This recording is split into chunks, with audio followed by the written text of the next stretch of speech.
பிரியமானவர்களே, இயேசு கிறிஸ்துவின் நாமத்தில் உங்களுக்கு என் அன்பின் வாழ்த்துக்கள். எப்படி இருக்கீங்க? நல்லா இருக்கீங்களா? ஆண்டவர் இயேசு கிறிஸ்து உங்க மேல ரொம்ப பிரியம் வைத்திருக்கிறார். அதனால தான் விதவிதமான இடம், விதவிதமான தேசத்திலேருந்து உங்களோடு பேசுகிறார். இந்த இடம் எப்படி இருக்கு? பார்க்க ரொம்ப அழகா இருக்கா? மலைப்பகுதி, இந்த பக்கம் கடல், ரொம்ப அழகா இருக்குல்ல? இது வளைகுடா நாடுகள்ல ஒமான் தேசத்தில் இருக்கிற மஸ்கட் என்கிற பட்டணத்துல ஒரு பகுதி. இது பார்க்க ரொம்ப அழகா இருக்குது. உலகத்துல ஒவ்வொரு பகுதியுமே ஒவ்வொரு அழகுதான். ஏன்னா அதை உருவாக்கின தேவன் அழகானவர், ஆச்சரியமானவர், வல்லமை உள்ளவர். அதனால அவரை குறித்து தான் நம்ம தியானிக்கிறோம். அவர் தான் இந்த நிகழ்ச்சியின் மூலமா நம்மோடு பேசுகிறார், உங்களோடு கூட பேசுகிறார். சரி, இந்த நாள்ல ஆண்டவர் எனக்கு என்ன வார்த்தை வைத்திருக்கிறார் ஞாபகத்தோடு இருக்கிறீங்கல்ல? எரேமியா தீர்க்கதரிசன புஸ்தகம் 29வது அதிகாரம் 10வது வசனம். ஆண்டவர் சொல்லுகிறார், உங்கள் மேல் என் நல் வார்த்தையை நான் நிறைவேற்றுவேன்.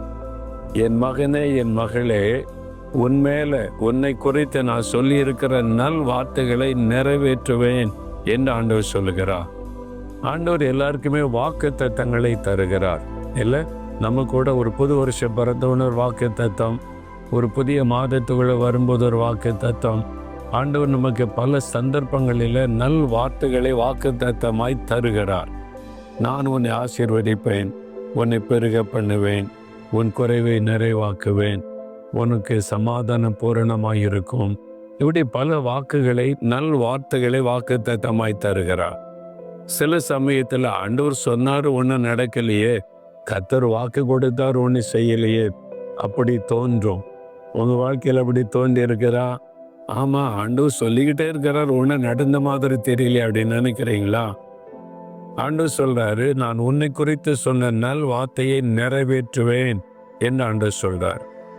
இந்த வாக்கு தத்துவம் நமக்குரியதுன்னு விசுவாசிக்கணும். அந்த வாக்கு தத்துவம், இந்த நல் வார்த்தை நிறைவேறுவதற்குன்னு ஒரு காலத்தை தேவன் வைத்திருக்கிறார். ஆபிரகாமுக்கு ஒரு வாக்கு கொடுத்தார், உன் சந்ததியை நான் பெருக பண்ணுவேன் என்று. ஆனால் அதற்கு 25 வருஷம் அவர் காத்திருந்ததா அதை பெற்றுக்கொண்டார். அந்த வாக்கு தத்துவம், நல் வார்த்தை நிறைவேறினது. ஈசாக்குக்கு வாக்கு கொடுத்தார், உன் தகப்பனுடைய தேவன் நான் உன்னை ஆசீர்வதித்து பெருக பண்ணுவேன்.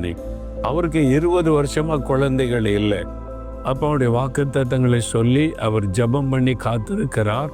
அதன் பிறகு தேவன் இந்த வாக்கை நிறைவேற்றி ஆசீர்வதிக்கிறார். என்னுடைய வாழ்க்கையிலும் ஆண்டவர் ஊழியத்துக்கு அழைக்கும் போது நல் வார்த்தைகளை வாக்கு தத்தமாய் தந்தார். ஆண்டவர் வாக்கு கொடுத்தாலும் சில வாக்கு தத்தம் நிறைவேற நான் 25 வருஷம் காத்திருக்க வேண்டியதாயிற்று.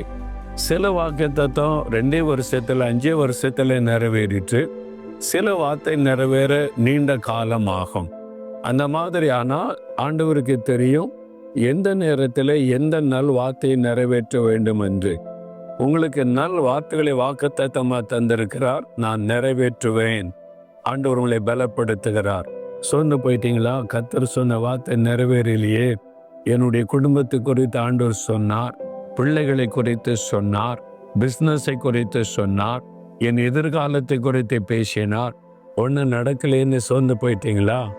ஆண்டு நிறைவேற்றுவேன். என் மகனே, உன்னை குறித்து நான் சொன்ன என் நல் வார்த்தையை நான் நிறைவேற்றுவேன். என் மகளே, உன்னை குறித்து சொன்ன நல் வார்த்தையை நான் நிறைவேற்றுவேன் என்று கர்த்தர் சொல்லுகிறார். ஒரு சமயம் டிசம்பர் மாதம் கடைசி வாரம், அப்போ ஒரு சகோதரி என்கிட்ட பேசும்போது, அங்கிள், எனக்கு இந்த வருஷத்துல கர்த்தர் இந்த வாக்கு கொடுத்தார், நிறைவேறலையே அப்படின்னு சொன்னாங்க. கேட்டபோது, ஆண்டவர் பொய் சொல்ல மாட்டாரே, நிறைவேற்றுவார். அப்போ ஆண்டவர் சொன்ன வாக்கு தத்தம் பொதுவாக சொன்னாரா, இந்த வருஷத்துக்குள்ளே நிறைவேற்றுவேன்னு சொன்னாரா? எனக்கு நான் ஜெபித்த போது இந்த வருஷத்துக்குள்ளே எனக்கு என்ன செய்வேன்னு கேட்டபோது, இந்த வருஷத்துக்குள்ளே இந்த நன்மை உனக்கு கிடைக்குன்னு வாக்கு கொடுத்தார். என்னுடைய வேலை காரியமா இந்த வருஷம் முடிகிறதுக்குள்ள உனக்கு அற்புதம் செய்வேன்னு எனக்கு சொன்னார். இப்போ முடிய போது எல்லாம் முடிஞ்சு போச்சு. டிசம்பர் கடைசின்னு 3 நாள் தான் இருக்குது. வருஷமே முடிய போகிறது, ஒன்றும் நடக்கலையேன்னு சொல்லி திரும்ப கேட்டேன். நான் உனக்கு ஒரு வேலை கொடுத்து ஆசீர்வதிப்பேன்னு சொன்னாரா? இந்த வருஷத்துக்குள்ள உனக்கு செய்வேன்னு வாக்கு கொடுத்தாரா? இந்த வருஷத்துக்குள்ள. அப்போ அவர் மாற மாட்டார். அவர் சொன்னபடி நல் வார்த்தை நிறைவேற்றுவார். நிறைவேறலையே, யார் சொன்னது? இன்னும் 3 நாள் இருக்குல்ல, இந்த வருஷம் முடிய இன்னும் 3 நாள் இருக்குல்ல, ஒரே நாளுக்குள்ள அவர் செய்ய முடியும். அப்படியே பார்த்தாங்க. அப்படி சொல்றீங்களா? ஆமா, நீங்க என்ன பொறுமையோடு விசுவாசிங்க. அப்படி சொன்னேன். சரி, நான் விசுவாசிக்கிறேன், ஆண்டவர் சொன்ன வார்த்தையை நிறைவேற்றுவார்னு ஜெபிச்சுட்டு வந்தேன். அந்த 3 நாளைக்குள்ள வேலைக்கு அப்பாயின்மெண்ட் ஆர்டர் வந்து விட்டாரு. கர்த்தர் சொன்ன மாதிரி செய்துட்டார். ஆண்டவர் பொய் சொல்ல மாட்டார், அவருடைய வார்த்தை நிறைவேறும். ஆனா கரெக்டா அந்த வாக்குத்தத்தத்தை விளங்கி கொள்ளணும். ஆண்டவர் எந்த காரியத்தை குறித்து சொன்னார், எந்த காலத்தை குறித்து சொன்னார், அதை புரிந்து கொள்ளணும். அந்த வாக்குத்தத்தத்தை விசுவாசித்து அதை வைத்து ஜெபிக்கணும். நீங்க ஜெபிக்கும் போது நிறைவேறும். இன்னைக்கு ஆண்டவர் வாக்கு சொல்லிட்டார்ல, ஏற்கனவே வாக்கு கொடுத்தார்ல, அதை நினைவு கூர்ந்து ஜெபிங்க. ஆண்டவரே, என்னை குறித்து நீங்க சொன்ன நல் வார்த்தைகளை நிறைவேற்றுவீங்க, நான் விசுவாசிக்கிறேன். இன்றைக்கு அந்த காரியத்தில் ஒரு அற்புதத்தை எதிர்பார்க்கிறேன். இயேசுவின் நாமத்தில் ஆமேன், ஆமேன்.